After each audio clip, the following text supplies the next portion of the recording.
Hello नमस्कार good morning. Education factory के online platform पे आप सबका स्वागत है और आज हम डिस्कस करने वाले हैं 4 जनवरी 2025 की कुछ महत्वपूर्ण घटनाएं जो आपकी एग्जाम की दृष्टि से काफी महत्वपूर्ण होने वाली है। तो हर एक चीज बारीकी से डिस्कस करेंगे। आप मेरे साथ आखिरी तक जुड़े रहना। अगर आप इस चैनल पे नए हो तो चैनल को जरूर सब्सक्राइब करना। आप हमारा व्हाट्सएप और टेलीग्राम ग्रुप ज्वाइन कर सकते हैं जिसका लिंक आपको वीडियो के डिस्क्रिप्शन में मिलेगा। आप हमारा प्ले स्टोर से ऐप भी डाउनलोड कर सकते हैं एजुकेशन फैक्ट्री का, उसका लिंक भी हमने वीडियो के डिस्क्रिप्शन में दे रखा है। तो डिस्कशन स्टार्ट करने से पहले आपके लिए कुछ दो लाइनें। मंजिल भी जिद्दी है, रास्ते भी जिद्दी है। मंजिल भी जिद्दी है, रास्ते भी जिद्दी है। देखते हैं कल क्या होगा, हौसले भी जिद्दी है, हौसले भी जिद्दी है। तो आपका डेडिकेशन मोटिवेशन आप खुद ही हो कि आपको अपना टारगेट निर्धारित करना है और उस पर काम करना है, क्योंकि आपको पता है कि आप क्या कर सकते हो और क्या नहीं कर सकते हो। तो इसलिए आपको अपने जिद पे अड़े रहना है। मंजिल चाहे कितनी भी जिद्दी क्यों ना हो, अगर आपके रास्ते भी कितने ही क्यों ना जिद्दी हो, अगर आपका मोटिवेशन है, अगर आपका हौसला जिद्दी है, तो उनको एक दिन परास्त कर सकता है और आप अपनी कामयाबी को पा सकते हो। तो चलते हैं, डिस्कशन स्टार्ट करते हैं। और आज का हमारा जो फर्स्ट क्वेश्चन है वो कौन सा है। फर्स्ट क्वेश्चन की मैं बात करूं, अभी हाल ही में किस दिवस को लोकपाल दिवस मनाने की घोषणा की है। तो अब बताओ बेटा लोकपाल क्या होता है। सबसे पहले मैं बात करूं लोकपाल, एक होता है लोकपाल या लोकायुक्त होता है। तो लोकपाल दिवस जो बनाने की घोषणा की है वो कब बनाया जाएगा, तो वो बनाया जाएगा 16 जनवरी को। कब? 16 जनवरी को लोकपाल दिवस बनाया जाएगा। ये अधिनियम कब का है, अगर आपसे पूछ लिया जाए अधिनियम कब का है, तो ये अधिनियम कब का है, 2013 का अधिनियम है। आपसे पूछा जाए वर्तमान में लोकपाल कौन है या लोकायुक्त कौन है भारत के, तो वर्तमान में कौन है, न्यायमूर्ति अजय माणिक राव। अजय माणिक राव, माणिक राव, अजय माणिक राव क्या है वर्तमान में, ये हमारे क्या सेकंड है। इनसे पहले कौन से थे, अगर आपसे पूछे जाए तो इनसे पहले कौन थे, तो वो थे पिनाकी चंद्र घोष। कौन थे? पिनाकी चंद्र घोष हमारे पहले थे। अब इस लोकपाल का मतलब क्या होता है, अगर आपसे पूछे कि लोकपाल या लोकपाल का मतलब क्या होता है, कि लोकपाल या लोकायुक्त एक ऐसी संस्था है, ऐसी बॉडी है जो मतलब सरकार के, जिसमें प्रधानमंत्री है, संसद है, जो मंत्रिमंडल है, इनके बारे में जानकारी रखना, उनके कोई अगर भ्रष्टाचार के खिलाफ जांच करना। ये कब आया था, जब 2013 में कांग्रेस की सरकार थी। उस टाइम अन्ना हजारे थे, बाबा रामदेव थे, केजरीवाल जी थे, मनीष सिसोदिया थे, कुछ लोगों ने मिलके इन्होंने एक आंदोलन स्टार्ट किया था दिल्ली के अंदर रामलीला मैदान से, और उनकी मांग थी कि लोकपाल भारत के अंदर लागू किया जाए और भारत के अंदर भी एक लोकपाल होना चाहिए। तो उस टाइम जब 2014 के 13 का अधिनियम था और 2014 के अंदर ये लोकपाल का लागू हो गया था भारत में। और पहले लोकपाल कौन बने थे या लोकायुक्त कौन बने थे, पिनाकी चंद्र घोष बने थे। और दूसरे कौन है, न्यायमूर्ति अजय माणिक राव। इनका काम क्या है, सरकारों के जो लेन देन है उनके जांच करना, घोटालों की जांच करना, भ्रष्टाचार की जांच करने के लिए पद सर्जित किया गया था। तो ऑप्शन ए हमारा क्या है, राइट आंसर होने वाला है। Option A is the right answer. इसके बारे में कुछ जानकारी देख लेते हैं। 16 जनवरी 2025 को भारत में लोकपाल दिवस मनाया जाएगा, जो भारतीय लोकपाल वर्ष की 11वीं की कौन सी 11वीं वर्षगांठ है। कौन सी है, 11वीं वर्षगांठ। 16 जनवरी 2014 को यह जारी अधिसूचना के तहत मनाया जा रहा है। बट लोकपाल और लोकायुक्त अधिनियम 2013 के तहत लोकपाल का गठन सार्वजनिक पदाधिकारियों के खिलाफ भ्रष्टाचार की जांच के लिए किया गया था। अधिनियम कब का था, 2013 का था। लागू कब हुआ, 26 जनवरी 2014 को लागू हुआ, और अब की बार 11वीं वर्षगांठ आ रही है। इसके क्षेत्र में कौन आता है, प्रधानमंत्री, मंत्री, संसद के सदस्य, केंद्र सरकार के अधिकारी इसके अंतर्गत आते हैं। इनकी ये जांच कर सकता है। ठीक है, नेक्स्ट क्वेश्चन। किस राज्य में वन संरक्षण के लिए महाभारत वाटिका की स्थापना की जाएगी। कौन सी वाटिका की स्थापना की जाएगी, महाभारत वाटिका की। कौन सी बेटा, महाभारत, कौन सी महाभारत वाटिका की स्थापना की जाएगी। महाभारत वाटिका कौन सा राज्य करने जा रहा है? तो ये राज्य कौन सा है? उत्तराखंड। कौन सा है बेटा? उत्तराखंड। इसका करने का मेन उद्देश्य क्या है? उत्तराखंड ये क्यों कर रहा है? महाभारत वाटिका क्यों बना रहा है? जैसे आपने महाभारत देखी है, रामायण देखी है, उनके अंदर जो अशोक वाटिका थी रामायण के अंदर, तो इनका मानना है कि पुराने तरीकों से, पारंपरिक तरीका है जो प्राचीन काल से या हमारे वेदों से जो चीजें चली आ रही है, उस तरह से हम भी हमारे जो वन्य हैं, वन्य जीव है, उनका संरक्षण करें, उस तरह पेड़ पौधे लगाएं, वाटिकाएं तैयार की जाए राज्य के अंदर। तो इन्होंने एक कार्यक्रम स्टार्ट किया है, वो कौन सा है? महाभारत वाटिका। अब आपको पता होना चाहिए यहाँ के मुख्यमंत्री कौन है। तो जीतकर हारकर भी जीतने वाला कौन है? पुष्कर सिंह धामी। बेटा कौन है? हारकर भी जीतने वाला कौन है? जो मुख्यमंत्री बन गए उनका नाम क्या है? पुष्कर सिंह धामी यहाँ के मुख्यमंत्री है। दूसरी मैं बात करूं कि ये किस राज्य से अलग हुआ था और कब बना था? तो सन 2000 के अंदर, सन 2000 के अंदर ये उत्तर प्रदेश से अलग हुआ था। किससे बेटा? उत्तर प्रदेश से अलग होके ये राज्य बना था। लिख लेना, नोट्स बना लेना। राइट आंसर तो बी उत्तराखंड है। 2000 के अंदर ये उत्तर प्रदेश से अलग होके यह राज्य बना था उत्तराखंड।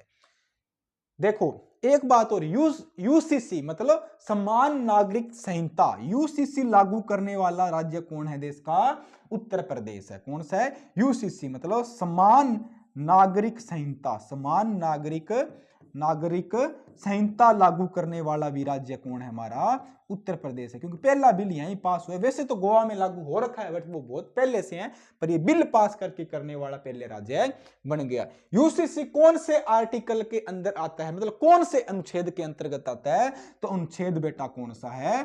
44। कौन सा अनुच्छेद? कौन सा है? अनुच्छेद 44 के अंतर्गत आता है। यूसीसी कौन से अनुच्छेद के अंतर्गत आता है? अनुच्छेद 44 के अंतर्गत समान नागरिक संहिता आती है। ठीक है, ये मोस्ट इंपोर्टेंट क्वेश्चन है, इसको स्टार लगा लेना, कहीं ना कहीं आपको एग्जाम में जरूर देखने को मिलने वाला है। अब इसके बारे में कुछ जानकारी देखते हैं।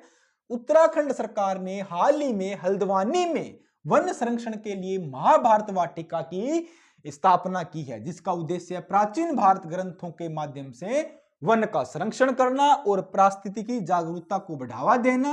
यह पहल रामायण वाटिका के पहल के निर्माणानुसार की जाएगी। मतलब जो प्राचीन काल से जो सिस्टम चला आ रहा है, उसी तरह यहाँ पे हमें वन और वाटिकाएं लगानी है और उनका संरक्षण करना है। ठीक है, नेक्स्ट क्वेश्चन की बात करते हैं।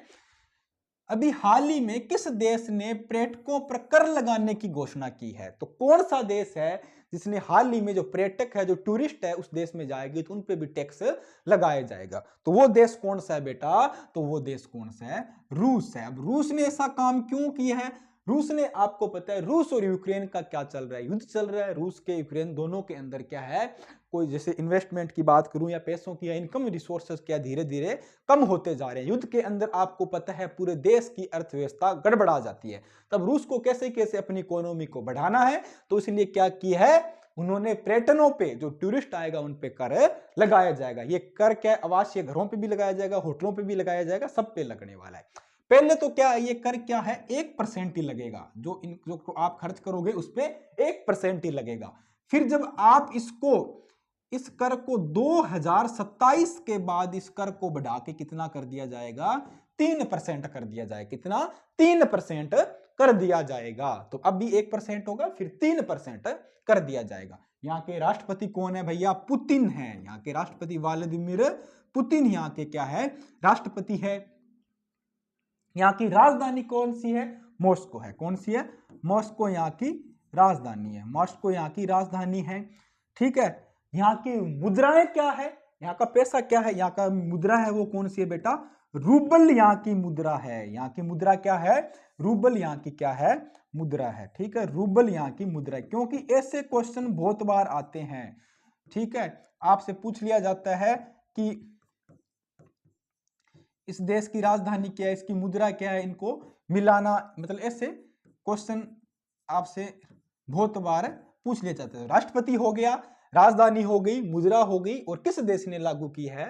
तो ये देश है बेटा रूस ने लागू किया है। हाँ, एक सबसे बड़ी इंपॉर्टेंट चीज और, रूस विश्व का एक ऐसा देश बन गया है वर्ल्ड का जिसने वैक्सीन बना दी। किसके की वैक्सीन बनाई है?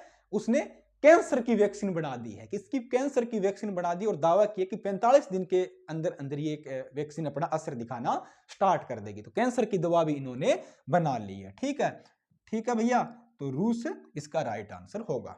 अब थोड़ी सी इसकी बेसिक जानकारी देखते हैं। 1 जनवरी 2025 से एक नया पर्यटन कर टूरिस्ट टैक्स लागू किया है, जो कि क्षेत्रीय पर्यटन अवसंरचना को मजबूत करने के उद्देश्य से पेश किया गया है। प्रारंभ में यह कर आवास की लागत का 1% होगा और 2027 तक बढ़ाकर यह कितना हो जाएगा? 3% कर दिया जाएगा। शुल्क होटलों व अन्य आवासों पर भी लागू होगा, पर्यटकों द्वारा चुकाया जाएगा। क्षेत्रीय अधिकारियों को इस स्थानीय कर के रूप में लागू करने की शक्ति दी गई है। पहले क्या होगा? 1%, 2027 के बाद में कितना हो जाएगा? 3%। मैं आपको साथ के साथ जितने भी करंट अफेयर के क्वेश्चन कर रहे हैं उनकी बेसिक जानकारी, स्टैटिक जानकारी भी दे रहा हूं, क्योंकि आजकल एग्जाम का ट्रेंड धीरे धीरे चेंज हो रहा है। तो कोई भी क्वेश्चन आए एग्जाम के अंदर तो हमारी क्लास से आना बहुत जरूरी है। आपको ऐसा नहीं लगना चाहिए कि हमने क्लास देखी और यहां से क्वेश्चन नहीं आया। नेक्स्ट क्वेश्चन की बात करते हैं। अभी हाल ही में किस भारतीय वायुसेना के पश्चिमी कमान का जिम्मा सौंपा गया है? तो भारतीय वायुसेना के पश्चिमी कमान का जिम्मा किसको सौंपा गया है? तो वो कौन है बेटा? Air marshal Jitendra Mishra. कौन है? एयर मार्शल जितेंद्र मिश्रा को भारतीय पश्चिमी वायु कमान का जिम्मा सौंपा गया है। अब देखो, भारतीय वायुसेना की स्थापना कब हुई? स्थापना की बात करें तो ये स्थापना हमारी कब हुई थी? ये स्थापना लिखो रे, स्थापना कब हुई थी?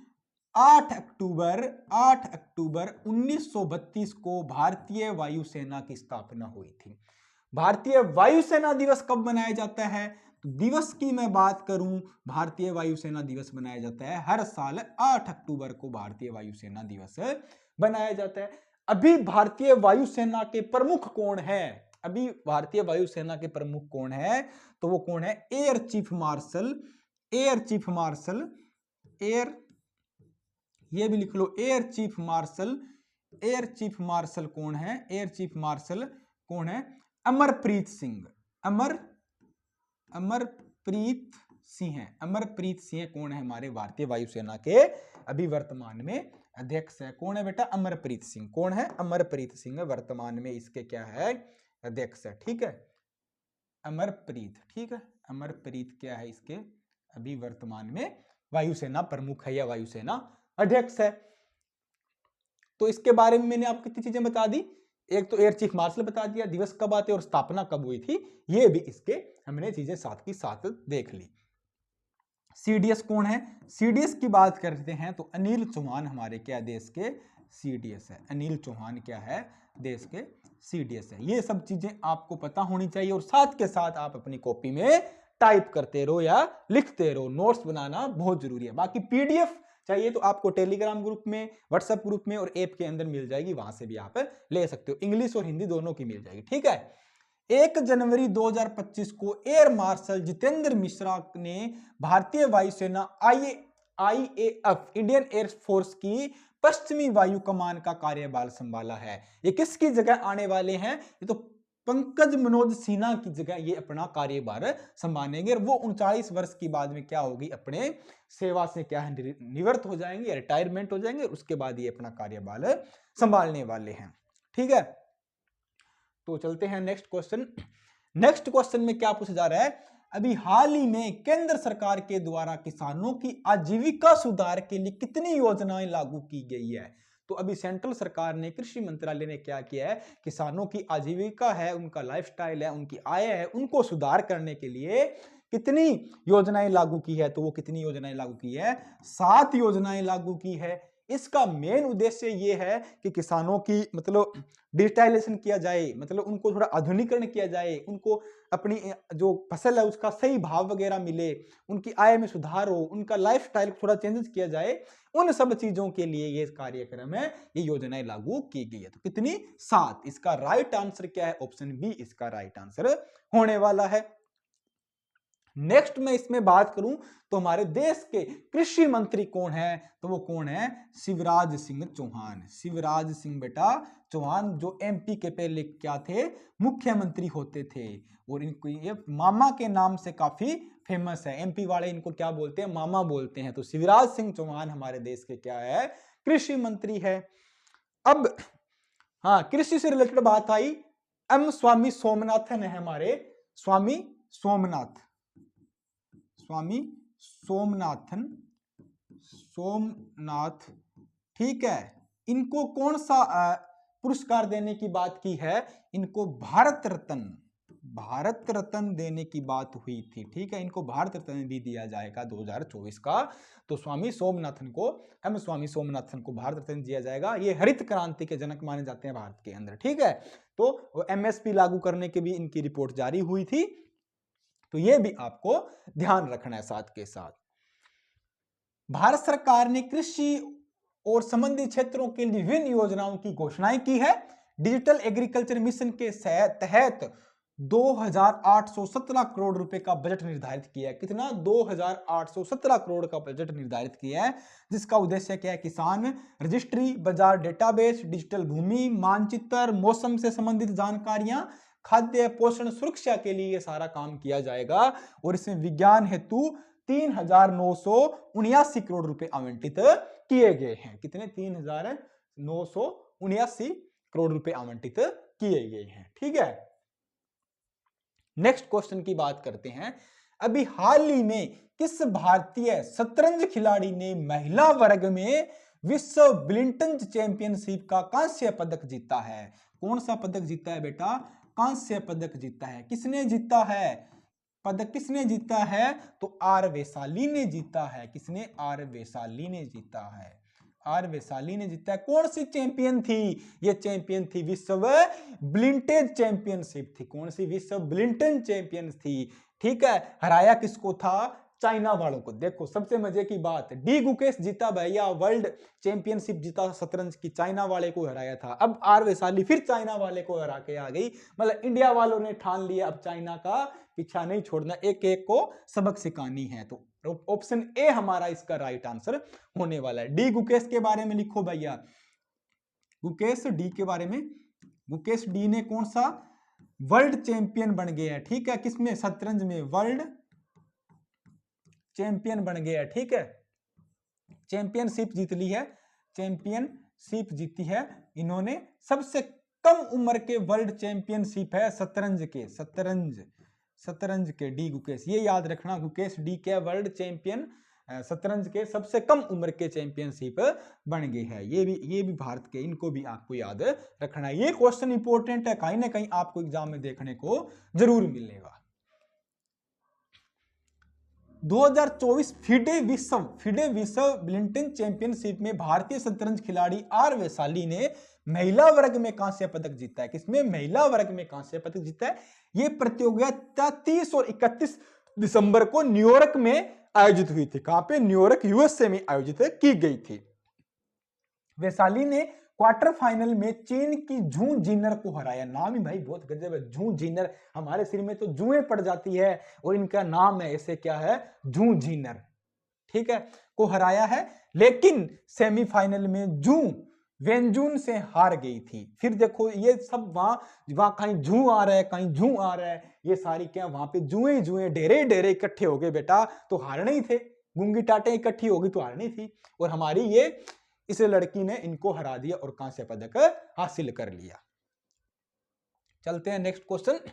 भारत का पहला सर्जिकल रोबोट किसे कहा गया है? भारत का पहला सर्जिकल रोबोट किसे कहा गया है? तो वो कौन सा है? SSI मंत्र। अब सर्जिकल रोबोट का मतलब क्या होता है? सर्जिकल रोबोट का मतलब है कि आपको चिकित्सा के क्षेत्र में, मेडिकल के क्षेत्र में सर्जरी करने से संबंधित है सर्जिकल रोबोट। इसके कितनी भुजाएं हैं? 5 भुजाएं। इसके 5 हाथ है बेटा, कितने? 5 भुजाओं वाला। कितनी? 5 भुजाओं वाला रोबोट है ये। 5 भुजाओं वाला रोबोट है, भुजाओं वाला 5 भुजाओं वाला रोबोट है, ठीक है। ये क्या है? डॉक्टरों के देख रेख में कार्य करता है और ये सर्जरी करता है, ठीक है। 5 भुजाओं वाला रोबोट है, 5 ज्यादा ही भुजाएं हैं इसके, और इसको बनाया किसने था?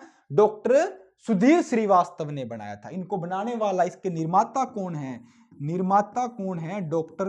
निर्माता कौन है? डॉक्टर सुधीर, लिख लेना बेटा, सुधीर श्रीवास्तव।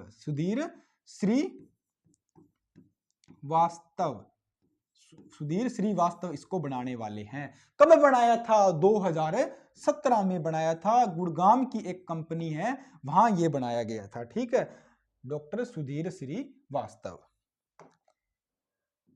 अब ये चर्चा में क्यों आया है? ये एक पुणे के हॉस्पिटल में इसने काम किया, वहां इसको स्थापित किया गया, तब ये काफी चर्चा में। तो ऑप्शन ए हमारा क्या है? राइट आंसर होने वाला है। Option A is the right answer. Next बात करूं मैं इसके बारे में, पुणे के Noble hospital and research centre में भारत में निर्मित पहला सर्जिकल रोबोट स्थापित किया गया। पुणे के एक, ये कौन सा रिसर्च सेंटर के अंदर इसको स्थापित किया गया है, जिसका उपयोग कोलन कार्सिनोमा से पीड़ित मरीज पर रोबोटिक राइट एक्सडेंटेड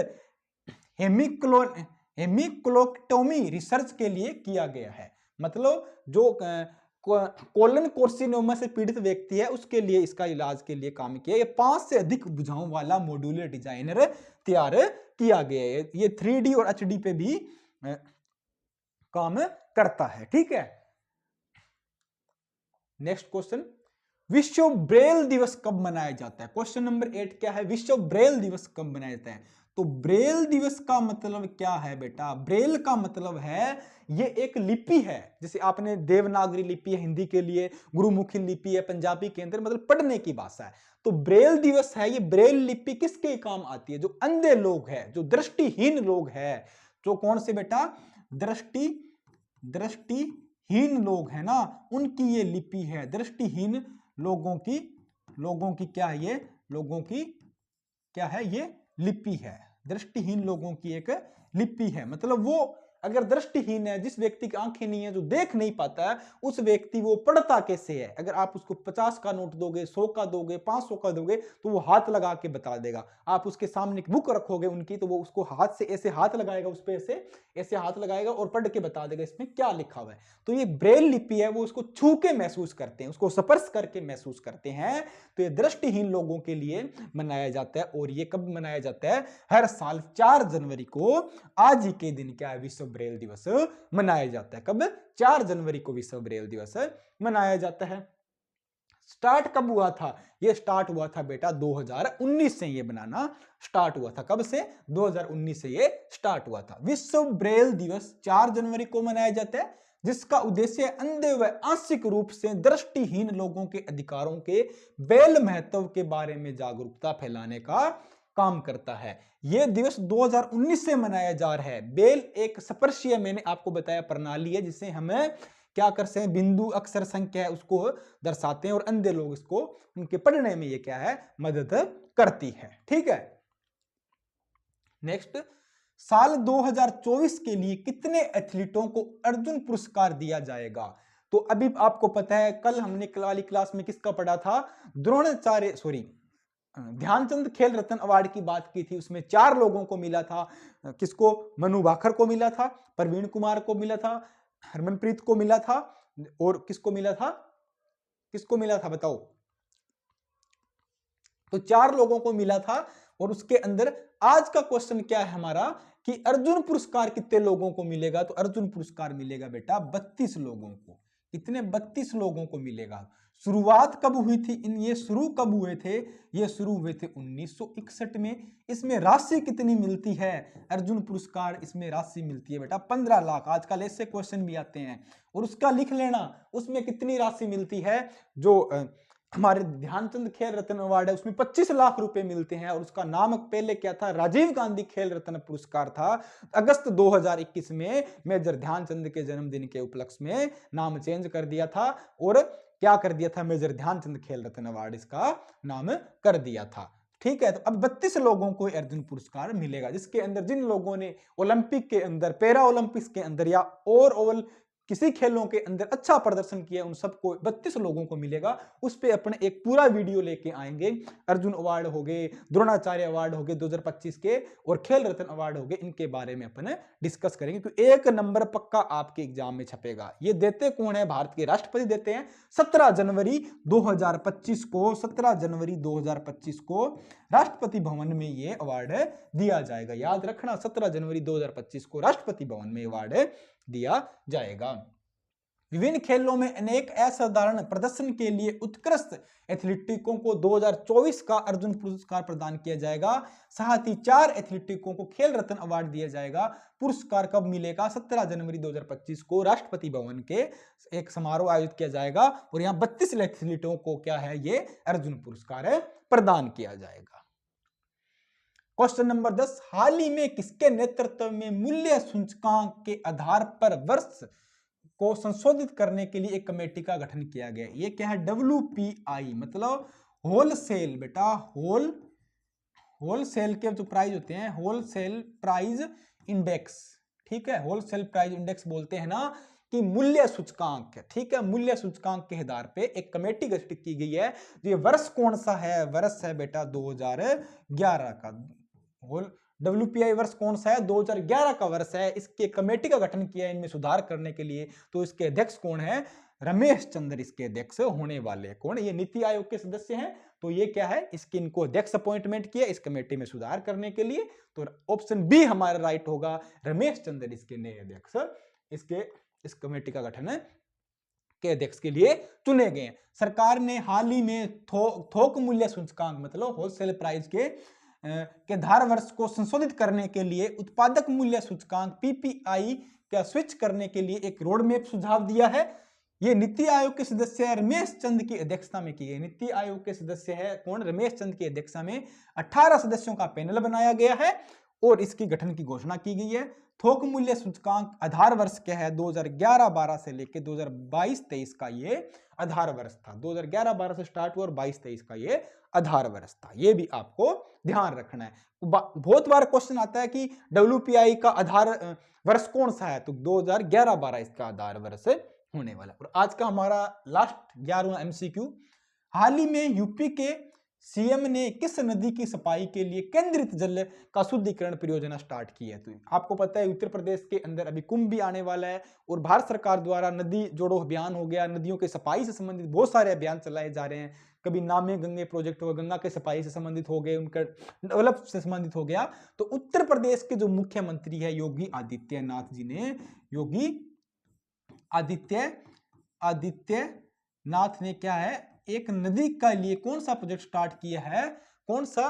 केंद्रित जल शुद्धिकरण परियोजना स्टार्ट किया। केंद्रित जल शुद्धिकरण प्रोजेक्ट स्टार्ट किया। कौन सी नदी से स्टार्ट किया? तो ये राप्ती नदी से स्टार्ट किया। कौन सी? राप्ती नदी से स्टार्ट किया है। ठीक है, तो ऑप्शन डी हमारा इसका राइट आंसर होने वाला है। बात करूं उत्तर प्रदेश के मुख्यमंत्री योगी आदित्यनाथ ने राप्ती नदी में बहने वाले नालों की सफाई के लिए केंद्रित एक जल शुद्धिकरण परियोजना का उद्घाटन किया है। यह पहले 3 जनवरी 2025 से शुरू की गई थी। इसका उद्देश्य जल शुद्धिकरण, पर्यावरण अनुकूलन तरीकों का उपयोग के लिए नदी के परिस्थितिक स्वास्थ्य को बढ़ाना है। मतलब नदी के साफ स्वास्थ्य के लिए ये परियोजना स्टार्ट किया। तो कौन सी नदी से स्टार्ट हुई? राप्ती नदी से परियोजना स्टार्ट हुई थी।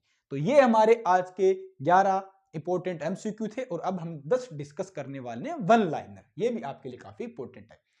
अभी हाल ही में तुर्की ने किस मिसाइल का सफल परीक्षण किया है? तो वो कौन सी मिसाइल है? कल हमने डिटेल से पढ़ा था। वो मिसाइल है बायराक्तार एंकीची ड्रोन व सुपरसोनिक मिसाइल UAV 122 का इन्होंने सफल परीक्षण किया है। अभी हाल ही में मुख्यमंत्री स्टालिन ने कहां पे देश का पहला ग्लास ब्रिज का उद्घाटन किया है? तो तमिलनाडु के मुख्यमंत्री स्टालिन ने इन्होंने कन्याकुमारी के अंदर देश का पहला ग्लास ब्रिज का उद्घाटन किया है। राष्ट्रीय लघु बचत योजना पर ब्याज दरें भारत सरकार द्वारा कितनी अवधि के लिए संशोधित की जाती है? हर 3 माह के लिए संशोधित की जाती है। कितनी के लिए? 3 माह से। कब से? 2016 से सिस्टम स्टार्ट हुआ था। सरकार द्वारा गतिशील भू संसाधन आकलन रिपोर्ट के द्वारा जारी की गई है। तो किसके द्वारा जारी की गई है? भारत के केंद्रीय मंत्री जल मंत्री कौन है? CR पाटिल द्वारा यह जारी की गई है। बंगाल ने संतोष ट्रॉफी के फाइनल में किसे है हरा के जीता है? तो बंगाल ने संतोष ट्रॉफी के फाइनल में केरल को हरा के जीता है बेटा। केरल उपविजेता थी, बंगाल विजेता थी। भारत के रक्षा मंत्री राजनाथ सिंह जी है। डल झील भारत के किस राज्य में? तो जम्मू कश्मीर में। कहां है? डल झील है। लोकटक झील किस में है? मणिपुर के अंदर लोकटक झील है। और भारत ने अभी हाल ही में अपने नौसेना के 2 युद्धपोतों को शामिल करने का निर्णय लिया। तो वो युद्धपोत कौन से हैं? कल पढ़ा था कौन कौन से हैं? सूरत और नीलगिरी है। और एक पनडुब्बी भी शामिल किया। कौन है? वो सी है वाघशीर है। कौन सी है? वाघशीर पनडुब्बी शामिल किया है। पुलकित झील कहां पे? आंध्र प्रदेश के अंदर क्या है? पुलकित झील है। तो ये हमारे आज के 10 वन लाइनर थे। तो उम्मीद करता हूं आपको पसंद आए होंगे, अच्छे लगे होंगे। कमेंट करके जरूर बताएं। वीडियो को ज्यादा से ज्यादा अपने फ्रेंड सर्किल में शेयर करें। कल फिर मिलते हैं एक नेक्स्ट क्लास में। तब तक जुड़े रहें, अपनी पढ़ाई को जारी रखें। जय हिंद, धन्यवाद।